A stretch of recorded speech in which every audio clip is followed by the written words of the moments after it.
So Man of Steel is the reboot of the Superman franchise, and it's directed by Zack Snyder and produced by Christopher Nolan.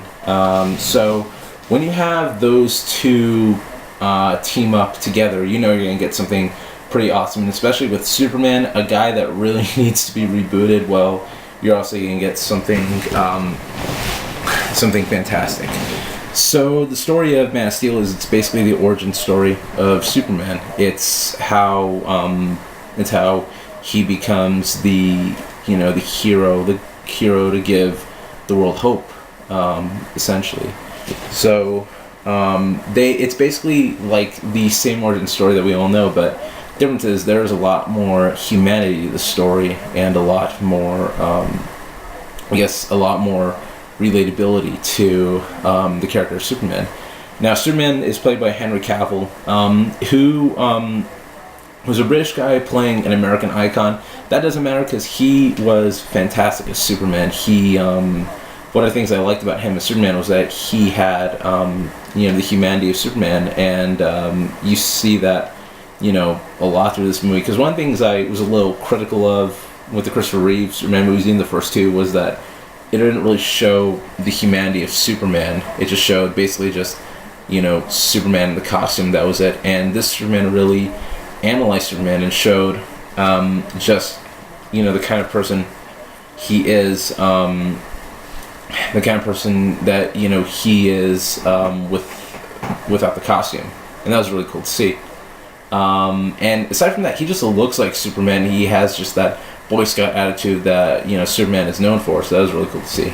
Amy Adams as Lois Lane, she was fantastic. She's probably the best Lois Lane ever put on film or TV, and one of the things I liked about her as Lois Lane was that she because like usually in the past I never really liked Lois Lane because she's always a jerk to Clark Kent, and yet she's always nice to Superman, so that kind of made her shallow in a way. And what I liked about this Lois Lane was that she was kind and sweethearted to Clark and to Superman, and at the same time she's still the same feisty Lois Lane that we all know and love. And at the same time, they really focus on the investigative reporter aspect of Lois that I always at least liked about Lois. So that was really cool to see. And Michael Shannon, he plays General Zod, and he was just a fantastic General Zod. And what I liked about him as General Zod was that he wasn't like the turn General Zod where he just comes to the planet, he just starts wrecking things. He's just like, he's a guy that does have a cause and he has a plan, and it's really cool to see. And he's an intense dude, by the way. He's just like, screaming every other line. It's fantastic. Kevin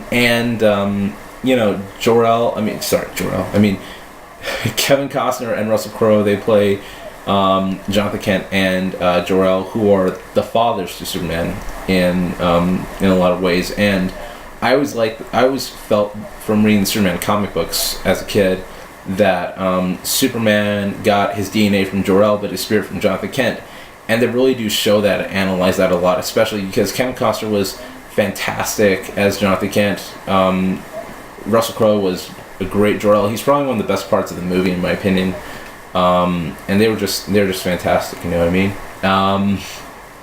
The action, man, it's fantastic, you know what I mean? It's over the top, but it's Superman. It's meant to be over the top, and because he's a larger than life alien character, so they have to make the action scenes as crazy and insane as possible. It's like if Superman got drunk one night and Dragon Ball Z got drunk one night, and somehow those two met and had a baby, then that's the best. Then that baby would be the action scenes in a way. So it's pretty exciting. It's pretty fun. I was like entertained the whole time. In fact, that's one of the things I hated. That's one of the things I hate about the critics on Rotten Tomatoes, that they hate this movie because there's too much action. And I always felt that the critics really wanted a Superman movie with no action. They might as well watch Superman Returns, because there's that for them. But for all of us, normal people, Man of Steel is our movie, basically.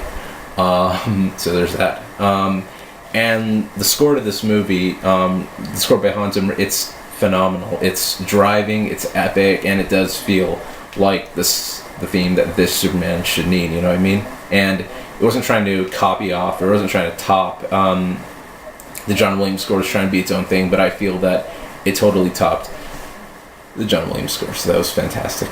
Man of Steel is 2 hours and 23 minutes, and that's perfect, but when you're done with the movie, you're just like, nope, I want to see more. I want to see Superman fly more. I want to see him punch through buildings more. I want to see him, use the heat vision more, his super strength more. You want to see more of that, and I can't wait to see more of that in the Man of Steel sequel and in Justice League. Which, speaking of Justice League, keep an eye out for some Easter eggs.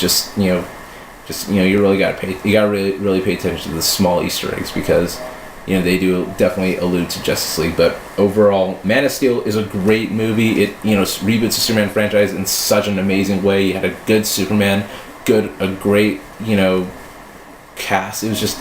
It was fantastic. You know what I mean? And I gotta say, thank you, Zack Snyder, and thank you, Christopher Nolan, for giving us the Superman movie, the ultimate Superman movie, basically. So I'm gonna give Man of Steel an A. So yeah, I loved every minute of it. I can't wait to see more of it. And yeah, that's my 2 cents on Man of Steel.